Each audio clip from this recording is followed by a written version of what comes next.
my personal reflections of what life was like for me in 1967, but I wasn't born. So I wasn't here in 1967, but 1967 it has a lot to do with why I was born. So, and in fact, all of these rebellions and uprisings and riots that happened in Detroit have a lot to do with my status as existing right now.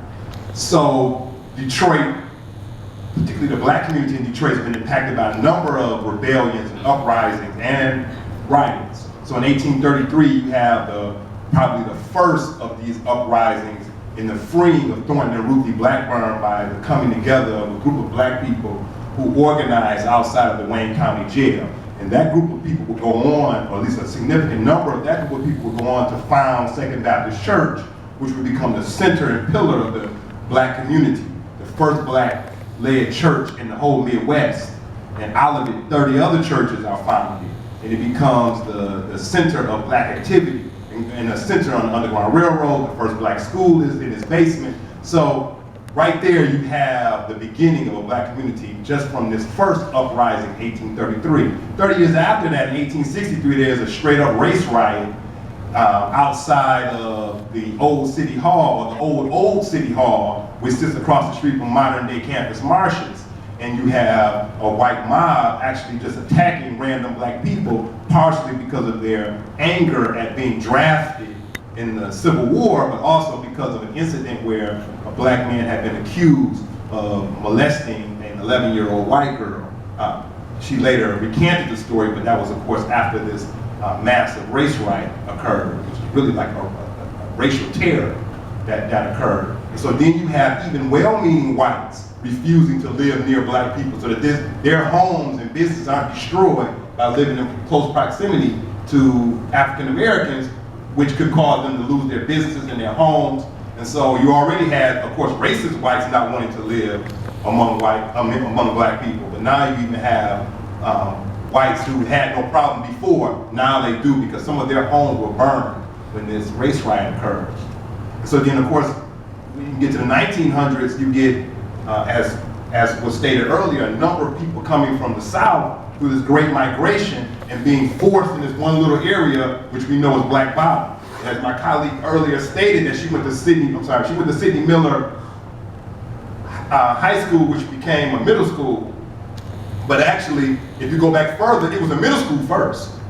And it becomes a high school during the height of this great migration, because whites do not want black students to go to Eastern High School, which is in the Lower East Side. So Sidney Miller changes from a middle school to become a high school so that black students wouldn't have to go to school with the white students at Eastern High School, which today is Martin Luther King Jr. High School.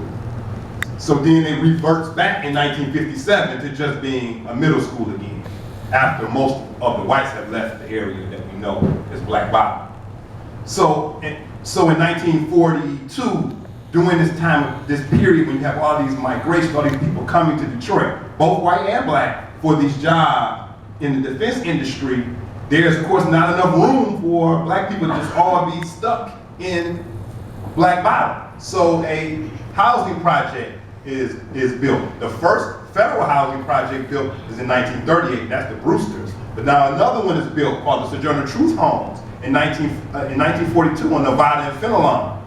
And of course, whites don't want black people living there because this community is surrounded by a white community. And so they block the black residents from moving into Sojourner Truth. And this, along with a number of other incidents, boil over a year later in 1943 with the 1943 race riot, which begins on Belle Isle.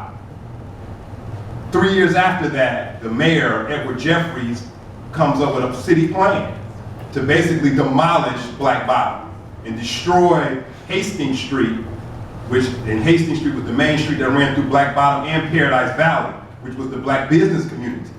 And so he would use eminent domain to take away home structures and business structures in Paradise Valley. And so this would actually begin to occur during Mayor Cobo's period of being the mayor. And so my family would move out of Black Bottom. They would be forced to move out of Black Bottom. and they moved to the 12th Street neighborhood. And when they get to the 12th Street neighborhood, of course, a few years later, there is the 12th Street Rebellion. There is the 1967 Rebellion. And homes are destroyed. So they move out of that area. And my father's side of the family moved in Highland Park. And my mother's side of the family moved around the corner, but actually on the Detroit side of the border. And because they live around the corner from each other, my father, a young man, meets the girl around the corner, a young woman, and a few years later I'm here. So these rebellions and these migrations have a lot to do with why I'm here. And my grandmother ends up buying the house because the white owner moves after, he begins to make plans to move after 1967, but he doesn't finally move until 1974. So he moves and he sells the house to my grandmother. So I grew up in that house on North Street in Detroit, near the border of Highland Park, because of all of this activity, these rebellions, these riots, these migrations, and of course, the destruction of Black Bottom and Paradise Valley. So all of that is part of my history. So when I'm talking about this, even though I wasn't there, I'm really still talking about my own history.